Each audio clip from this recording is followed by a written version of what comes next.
The ending to Modern Warfare 2, let's explain it. Now, it goes without saying, but massive spoiler warning if you've not played or finished this campaign yet. But if you're going to watch on, then my oh my, what an exciting campaign ending and post-credit scene. My oh my, this campaign has set up a huge cliffhanger of a massive returning character. And yes, it is none other than Vladimir Makarov. But before we jump any further, we need to recap on the events leading up to the final mission. The main focus for Task Force 141 is to track down and reclaim a series of US missiles that have fallen into the hands of terrorist cell Al-Qatala. CIA supervisor Kate Laswell is guiding the team alongside General Shepard. The main antagonist that Task Force 141 are trying to hunt down is Major Hassan Ziani, major figurehead for Al-Qatala. Now, 141 also discovered that Al-Qatala is working with the Las Almas Mexican drug cartel, but they enlist the help of a Mexican Special Forces team member called Colonel Alejandro Vargas. Now, General Shepard also enlists the help from Shadow Company, an elite secret unit of private military contractors. Shadow Company is led by Commander Philip Graves, who, along with Shepard, appear to be assisting Task Force 141 in recovering these missiles, but there is a twist in the story where we learn that Shepard's goal was to cover up the whole incident, was actually aware that the missiles disappeared months ago. Now, in order to help cover up this as quickly as possible, Shepard puts Shadow Company in command of the mission, moving Task Force 141 off the mission, imprisoning Alejandro Vargas and his soldiers, and attempting to kill Ghost and Soap in the process. Ghost and Soap are on the run in Las Almas, with Soap heavily injured and Ghost assisting him to link up whilst traversing through Las Almas and witnessing Shadow Company killing innocent civilians on the streets in an attempt to find them. Both of them manage to escape and link up with Rodolfo to create a plan to get Alejandro and his soldiers out of prison. They do so successfully and meet up with Captain Price and Gaz. They all escape successfully, and Gaz and Price reveal that Laswell did some digging and realizes that Shepard's intentions are not good, uncovering a secret operation conducted by Shepard and Shadow Company 2 months prior, transacting American-made ballistic missiles to their allies fighting Russians in the Middle East. This, however, did not go to plan. The Russians executed the entire squad and got a hold of Shadow's communications, and Russia gave the missiles directly to Hassan. And with this huge failure, Shepard and Graves decided to cover this up. 3 missiles were stolen, and at this point, Task Force 141 has only found 2, with Hassan having the final missile. With all this information, Captain Price questions Shepard about this, with Shepard not considering the legality of Shadow Company's actions or loyalty to 141, believing that it's more important for this to be covered up out of public knowledge. This makes Captain Price extremely angry, with him ending his conversation, threatening General Shepard that after he's found Graves, he's gonna come for Shepard. This is, however, the last time we see General Shepard in this story, but we'll explain more in a moment. Task Force 141 and the Mexican Special Forces unite to create Ghost Team, storming the Fuerzas Especiales facility in order to hunt and kill Philip Graves, which Soap and Rodolfo do successfully after a pretty destructive battle with Graves in a tank. The rest of Task Force 141 capture the base, whilst Alejandro and Gaz secure Valeria, head of the Las Almas drug cartel, where Task Force 141 discover from her that the last missile has been smuggled to Chicago, with Hassan taken to a building in downtown Chicago, where he is holed up in a server room on the 54th floor. Laswell works on the ground to locate the missile, while Ghost provides overwatch from a nearby skyscraper. Task Force 141 storm the skyscraper, but the missile is launched while Task Force 141 are breaching the skyscraper it was being held in. And in order to stop it from reaching its destination of Washington, D.C., Task Force 141 now need to grab the launch controls of Hassan and detonate it remotely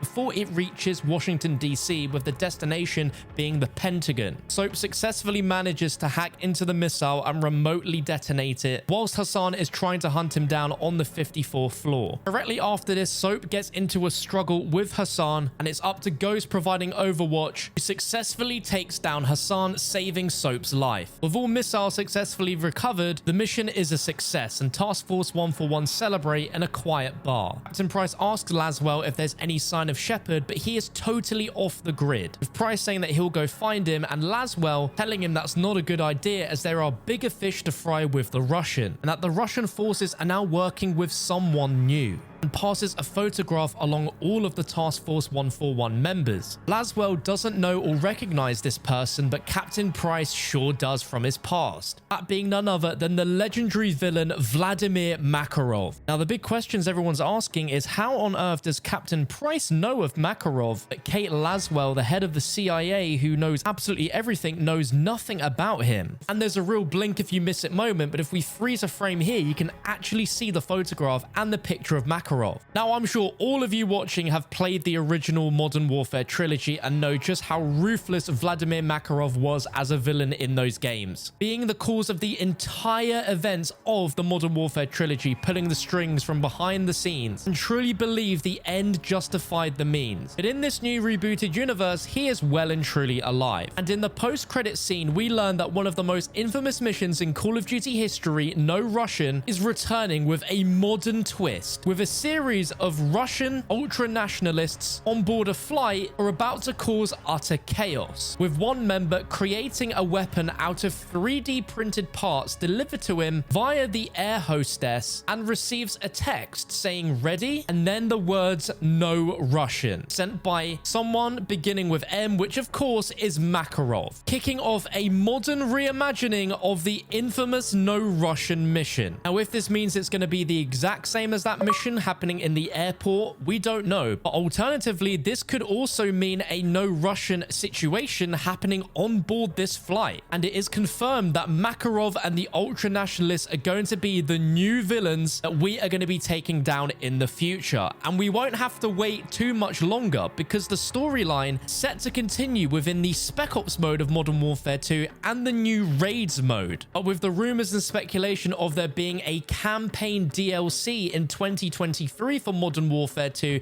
with an ending twist like this, there is massive potential for them to tell another huge campaign story like we had in this game, but focused around Makarov as the villain. I cannot wait to see that. Now, whilst Makarov are the main focus of the villains, there's also a few other villains in the Modern Warfare storyline that had no light shed on them, but yet they all still exist within this storyline. The first being Khalid al-Assad, who is the main antagonist of the Spec Ops story in Modern Warfare 2019, continuing that campaign storyline where he originally led Al-Qatala in the invasion of Verdansk. After several of his operations were destroyed by an army called Armistice, al-Assad pulled his troops out of Verdansk and him and his men returned to Urzikstan shortly after deploying massive gas clouds amongst Verdansk. We've not heard from him since, and there's good reason to suspect that he is still alive. Now, one main character in Modern Warfare 2019 that we didn't see was Alex, who at the end of Modern Warfare seemed to die in an explosion, but we know he survived it, but he did not come away unscathed, losing his left leg